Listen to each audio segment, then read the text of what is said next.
Madam Chair, Commissioner Riley, Secretary Pizer, members of the board, members of the DESE staff, and all of my colleagues and fellow government leaders, activists, educators. I really appreciate the opportunity to speak with you all again about the most important work that the City of Boston does, running our Boston Public Schools and educating our young people. I ran for mayor on a promise to deliver bold, urgent change. Come in, Councilor Flaherty. I ran for mayor on a promise to deliver bold, urgent change, centering our young people to make Boston a city for everyone. And I am fiercely committed to that work. Our administration is driven every day to follow through on the electoral mandate we earned for this vision. And I'm especially impatient to accelerate the pace of change as a Boston Public Schools mom. Even outside of weekly pickups at the Sumner School, I'm in our schools every single week. It's a priority to spend time directly in our classrooms, hearing from our students, sitting with our school leaders, and seeing what so much of this report documents. We need systemic change in how we deliver education for students with disabilities, centered on inclusion. We need to provide high-quality services to all English learners, particularly English learners with disabilities. We need safety as a baseline, and to guarantee that across every single one of our schools. We must increase on-time performance in school transportation, accelerate facilities upgrades that touch all of our schools, improve communication, data, and reporting across the district, and raise standards in our transformation schools. And we must build the organizational capacity to deliver on the above, to rebuild trust with our communities, and step into our fullest potential as the historic birthplace of public education and the renowned hub of higher education today. I want to thank everyone who's been involved with observing in our classrooms and the staff for your many, many hours of putting together this review. Thank you for this valuable data and information. The truth is, none of this is new to our school communities in terms of the issues identified. I ran for mayor to make sure that Boston stops kicking the can down the line. In the first 6 months of our administration, we've worked quickly to lay the foundation for structural reforms and build the operational capacity needed to implement the scale of changes our students deserve. So I know this group is very familiar with the report. I've read it multiple times myself and gone through every single bit of it with our teams, but I wanted to use my time to share a little bit of what's not in the report. First, we are rounding the bend on our search for our next superintendent in Boston.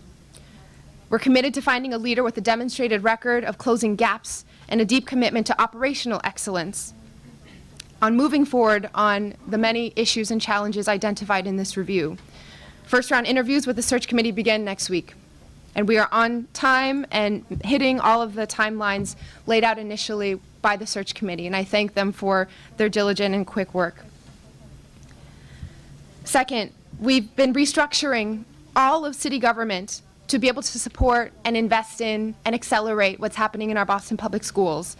One example of this is our recent announcements around our facilities plans, that our Green New Deal for Boston Public Schools will move forward with an unprecedented investment, not only of dollars into the school facilities, but also into the technical ways to make sure that we understand what to do, a new facilities condition assessment program, a way to have a real-time tracking mechanism for what our schools need, and most importantly in some ways, the operational capacity that will live just as much on the City Hall side as on the Boston Public Schools side to be able to actually deliver on the design, engineering, construction of these new projects that are the foundation for how our students learn. We've recently announced an expanded early college and innovation pathways program across the district in partnership with our stakeholders, higher education, and business community allies. We're moving forward on an expansion of high-quality universal pre-K in partnership with community and family-based providers, guided by our new early childhood office. We have a new 3-year contract with a local Boston-based, Roxbury-based business to provide nutritious, culturally relevant meals in our schools, supported by our city contracting and procurement team. And I'm really pleased to announce that we have reached a tentative agreement with the Boston School Bus Drivers Union that will be voted on by the membership later today, that the city and BPS Transportation Department are confident achieves key operational reforms necessary to help improve on-time performance and run a better, more reliable service for our students and families. In light of all this, I reiterate what I stated at our last meeting, that receivership would be counterproductive in light of this transition and superintendent hiring process now underway and the strides we're making in collaboration with the state.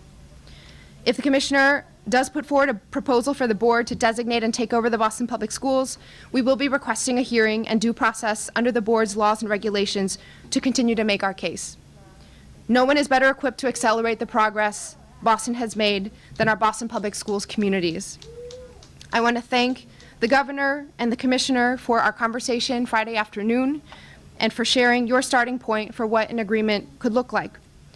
Later this week, we will share a proposal back to DESE that establishes key areas for improvement with clear opportunities for support and technical assistance from the state. Now is the time to build on the progress of the past 3 years, lay a foundation for systemic change while we also onboard our next superintendent. We feel tremendous urgency in doing this work, and we ask DESE to commit your expertise and resources to support our work in making the lasting improvements our students deserve. Thank you so much.